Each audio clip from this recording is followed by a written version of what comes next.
ایک ٹوٹی ہوئی کرسی، ایک ٹیبل اور ایک پین اور ایک پیڈ، یہ سیکٹریٹ کی ابتدا تھی. اور پیسے بھی کوئی نہیں. انڈیا نے بھی پیسے روک لیے. پہلا دھماکہ یہ تھا کہ مالی حالات سے تھک کر ہی مر جائے پاکستان. اللہ نے اسے آسرا دیا، زندگی دی، آگے بڑھا. مگر سب سے حیران کن بات، سب سے حیران، ادھر وہ لوگ پورے مخلصی سے کوشش کرتے رہے، پورا زور لگا، وہ ایٹامک سٹیٹ بن گیا. مگر پاکستان کیسے سٹیٹ، پاکستان کیسے بنا ایٹامک سٹیٹ؟ آپ کو بھی تھوڑا سا پتا ہے. حیران کن بات ہے کہ اللہ نے جبراً پاکستان کو ایٹامک سٹیٹ بنایا. حالات نہیں، واقعات نہیں، معاملات نہیں، رزق نہیں، معیشت نہیں. این اس وقت جب یہ مشہور تھا کہ ضیاء الحق اپنے لوگوں کو پیسے بھی دینے کی استطاعت نہیں رکھتا، وہ قوم کو ایٹم بنانے کی خبر دے رہا. ذوالفقار بھٹو قوم کو ایٹم بنانے کی خبر دے رہا. نواز شریف قوم کو دھماکوں کی خبر دے رہا. Why did it happen؟ حضرات گرامی کبھی سوچا یہ کس کا ڈیزائن ہے؟ یہ آپ کا نہیں ہے، امریکہ کا نہیں ہے، برٹش کا نہیں ہے، یہ پروردگار عالم کا design. He has to create. He has to create. اوپر جو خدا موجود ہے اس نے چھوٹی بڑی طاقتوں میں بیلنس نہیں کرنا، اس نے الہیاتی اور دجالی قوتوں میں بیلنس کریٹ کرنا. اس لیے کافی دیر ہو گئی ہے، میں اپنی آخری تقریر میں آتا ہوں. آپ کے لیے آخری حدیث رسول اکرم صلی اللہ علیہ وسلم کی ابو نعیم بن حماد نے اسے حمادی میں نقل کیا اور کہا، یہ ذرا غور سے سنیں گا، یہ کیوں ہوا ایسا، کیوں وہ ایٹامک سٹیٹ بنا، کیوں آپ غالب مسلمان قوت بنے، اس کی آپ کو پوری وضاحت مل جائے گی. اور فرمایا کہ اہل ہند کے مسلمان پہلے اہل کفر ہند سے جنگ کریں گے. اہل ہند کے مسلمان پہلے اہل کفر ہند سے جنگ کریں گے اور اس کے عمراء اور رؤسا کو گرفتار کریں گے، پھر شام میں مریم کے بیٹے کا ساتھ. as simple as that. یہ ڈیسٹنی ہے پاکستان. جو مرضی کر، تم دیے باد مخالف ہو یا منافقان غم گسار ہو، جو مرضی کر، ultimate destiny of Pakistan is very simple. A battle with India. Inshallah they'll come out victors. And also a battle with Israel, where they will side with the Prophet.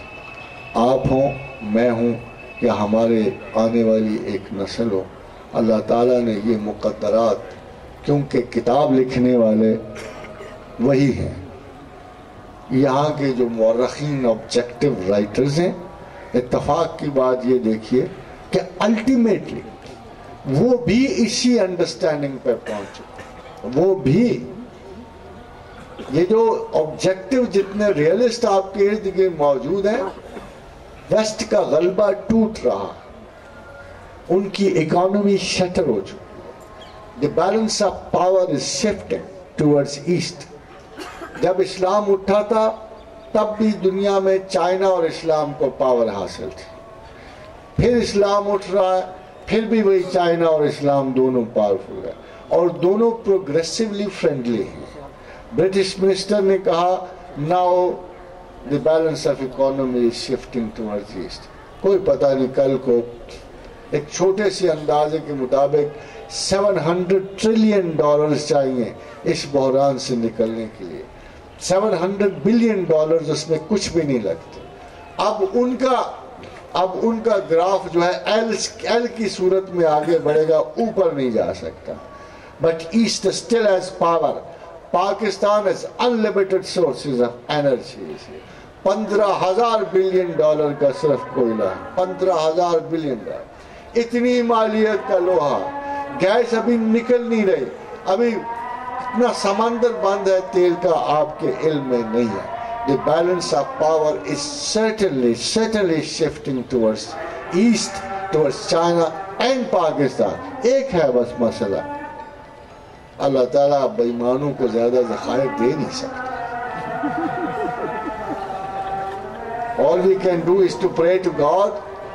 All we can do is to pray to God کہ یا اللہ ہمیں کوئی ایماندار حکمران جو ملک و قوم کی ملت کے اساسوں کو ضائع نہ کر، جو اللہ کے فضل و کرم سے یہاں افراد اللہ تعالیٰ نے بالکل وضاحت سے بنو اسرائیل کو کہا، وہی بات وہ ہمیں کہہ رہا ہے کہ اگر تم پلٹ جاؤ گے تو میں پلٹ جاؤں گا، تم لوٹ آؤ گے تو میں لوٹ آؤں گا. وما علینا الا البلاغ. سوال ہے سر آج کے ٹاپک سے متعلق، بہت ڈائریکٹ کویسچن ہے. پاکستان کے اندر مخلص اور دیانتدار قیادت کا جو بحران ہے، عوام اسے کیسے حل کریں؟ عوام کو سب سے پہلے تو اپنے تعصبات کو توڑنا پڑے گا. You are not thinking about Pakistan, so you choose wrong. آپ پاکستان کا سوچیں گے تو پھر کو اچھا انتخاب کریں گے. آپ تو ایک لوکل سٹرگل سے اوپر اٹھ نہیں رہے، ایک علاقائی سینس سے اوپر نہیں اٹھ رہے. حتیٰ کہ آپ کا جو الیکٹڈ بندہ ہوتا ہے وہ بھی اپنی علاقائی سینس سے اوپر نہیں اٹھ رہا. آپ ایک شخص کو ایسے کو وزیر اعظم بناتے ہیں کہ جو وزیر اعظم اتنا بڑا عہدہ نہیں ہے مگر وہ اس کی اہلیت نہیں رکھتا ہوتا. ایک شخص جس کا انٹلیکچول لیول ہی اتنا نہیں، آپ کو خبر ہی نہیں ہے کہ ہمیں کس قسم کا لیول آف مائنڈ چاہیے کسی بڑے آدمی کو چننے کے لیے، کسی ذہن کو چن. بہرحال وزیر اعظم ہو، صدر ہو، اس کا ایک جو لیول ہوتا ہے تھاٹ کا، ایک لیول جو اس کی پرسنالٹی کا ہوتا ہے، دنیاوی لحاظ سے بھی ہمیں مینٹین کرنا ہوتا ہے. مگر ہم چناؤ کرتے وقت یا کسی کو دانشور سمجھتے وقت یا کسی کو، ہمارے یہاں پولیٹیشنز ہیں مگر بدقسمتی سے قائد اعظم کے بعد ہمیں ایک بھی مدبر سیاستدان نہیں ملا. ایک شخص بھی ہم نہیں کہہ سکتے کہ یہ شخص جو ہے ہمیں اس لیول کا ہے جس میں مسائل چھوٹے ہیں، زیادہ ہیں، مگر ان کے برابر بھی انسانی ذہن اگر نہ پہنچ سکے یا ان کے حل کی کوئی تجویز نہ نکال سکے. For example what I see about is what is center and province I see. ایک بات میں کامنلی دیکھتا ہوں. As an advice I am putting on in this table, I am advising one thing. کہ نوکر کس کا نوکر ہوتا ہے، ایک افسر کس کا نوکر ہوتا ہے. ہم یہ جان بوجھ کر سارے پولیٹیشین جو ہیں احساس دیتے ہیں کہ نوکری نہیں ہے بلکہ یہ پارٹیزن شپ ہے. ایک افسر جو ہے اس کو سارے سیاستدان یہ تاثر دیتے ہیں کہ تم پاکستان کے کچھ نہیں لگتے، تم ایک مخصوص سیاسی پارٹی کے کارگزار ہے. جو آنیسٹ آفیسر ہے جس نے اپنا کام کرنا ہوتا ہے خدا کے لیے، یار چلو وہ نہ صحیح، ایک سیکولر آنیسٹی کا ہمارے ہاں پہلے معیار ہوا کرتا تھا افسروں کا، اب وہ معیار نہیں ہے. اس لیے کہ پیپل جو آفیسرز ہیں they are not faithful to the country, they are not faithful to Pakistan, they are only faithful to their political groups. یہ احساس کس نے پیدا کیا؟ ایک حکمران کا کیا حق ہے ایک محنت گزار افسر کو اینٹائی پارٹی قرار دے؟ وہ اس سے زیادہ کام کیوں نہیں لے سکتا؟ وہ صحیح کیوں نہیں کہا کہ پچھلی حکومت میں تم نے بڑا اچھا کام کیا تھا، میرے لیے اس سے بہتر کام کرو. Why can't he?